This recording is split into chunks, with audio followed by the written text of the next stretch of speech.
They asked her to sing as a joke, but when her voice rose, even the bullies forgot to laugh. The school auditorium buzzed with restless energy, clapping, whispering, the occasional shout.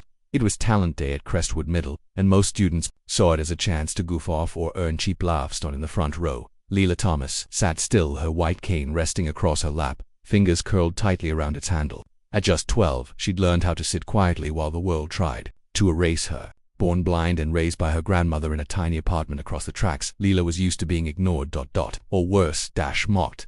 She heard their voices before they even reached the microphone. Let Leela sing, someone shouted. Snickers. Yeah, come on, blind Beyonce, another chimed in.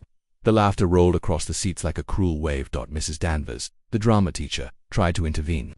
Let's be respectful, please, but it was too late. A boy named Kyle, popular, smug, and a little too entertained by his own jokes, grabbed the mic. Everyone, give it up for Leela Thomas, he said in a voice dripping with fake enthusiasm. Show us what ya got. Superstar. More laughter. Leela's fingers tightened around her cane.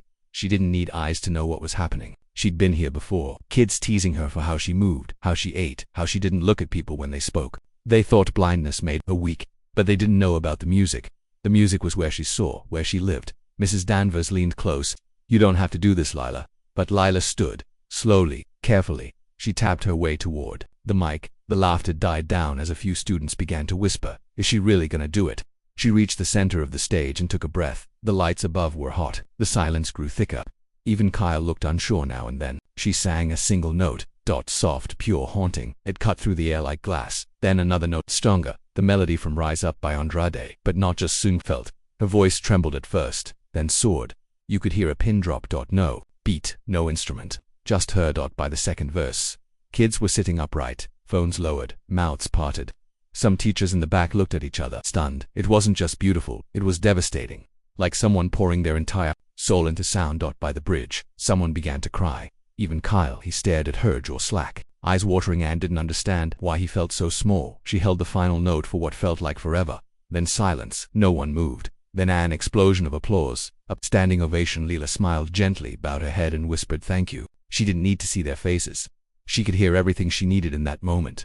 Their awe, their guilt, their respect. As she turned to leave, tapping her cane again, toward the stairs, she heard Kyle call out, Leela, I'm sorry. She didn't stop walking. Didn't need to, because she had already risen. The video hit social media within hours. By sunset, Lila's performance had exploded on TikTok. What began as a cruel prank had turned into a viral storm. Millions watching a blind black girl stand calmly under stage lights and tear through their expectations with nothing but her voice. Blind but brilliant trended first in the city, then across the state.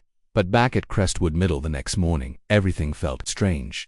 Leela walked the hallway with her cane, as usual, but now the hush wasn't from mockery, it was from something new. Respect. Kids moved out of her way. Some even whispered, that's her. She stopped near her locker when a familiar voice called out, hey Lila. It was Kyle, the same boy who'd mocked her, who'd called her blind Beyonce, just 24 hours earlier. She turned slightly toward the voice. Yeah, he hesitated. Then finally, you were amazing yesterday, I mean it. I'm sorry. She didn't smile. Didn't give him an easy out. I didn't sing for you, she said quietly.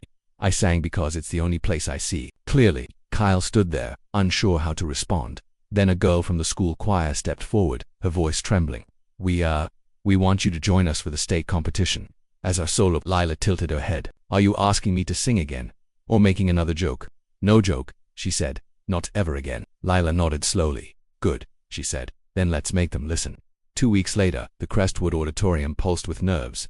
Banners for the state championship hung across the walls. The best middle school choirs in the region were already lined up to perform. Students in crisp uniforms adjusted sheet music, tuned instruments, or practiced harmonies one last time. Backstage, Lila stood perfectly still, head tilted slightly, upward, listening.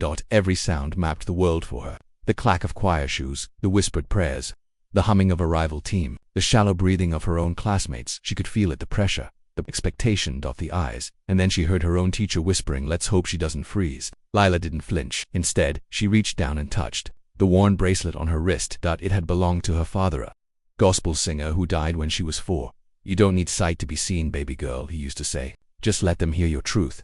When Crestwood's name was called, the entire choir stepped onto stage. Lights burned hot. 1,000 faces watched. Lila was dead centered. The conductor raised her baton and the music began, but before the chorus joined in, there was a beat of silence. Leela's solo moment. One breath, one chance, and she sang, this time not from pain, this time not to prove anything but to heal the auditorium. Fell silent not because she was blind, but because she was brilliant. Every note soared like it was pulled straight from the sky. Her voice carried the ache of years, the hope of her people, and the power of a child who had every reason to give up but didn't. When the song ended, the entire room rose in thunderous applause. Even the rival choirs were crying. The state competition was held in a massive auditorium bigger than anything Leela had ever set foot in. 13 schools, over 1,000 people in the audience. As the Crestwood Choir walked out under the lights, there were whispers, a few chuckles. People weren't used to seeing a blind girl with braids and sunglasses take center stage, but Leela didn't flinch. She counted her steps. 1, 2, 3, right to the mark. She lifted the mic and waited. Backstage, Kyle watched, clutching his program like a lifeline. The same kid who once laughed now whispered, "Please, God, let her shine." The auditorium hushed. Sang. Not a sweet melody, not something timid. She opened with a Nina Simone classic, "I Wish I Knew How It Would Feel to Be Free." The first line alone hit like a thunderclap. Her voice was soaked in pain, in pride, in power. Mothers in the crowd began to cry. Judges leaned forward and the laughter dead gone. Ashes for 3.5 minutes. Lila stood rooted in place. She couldn't see their faces, but she felt every heartbeat in that hole, and by the time she reached the final note, one long, trembling breath, the audience rose like a wave. A full standing ovation. Even her teachers had tears in their eyes backstage. The other choirs looked at one another, stunned. There was no competition anymore. There was only her. As Leela walked off stage, someone handed her a rose, a little girl in the front row. "You're the most beautiful thing I've ever heard," she whispered, and for the first time in her life, Lila smiled not because she had to, but because she finally believed it.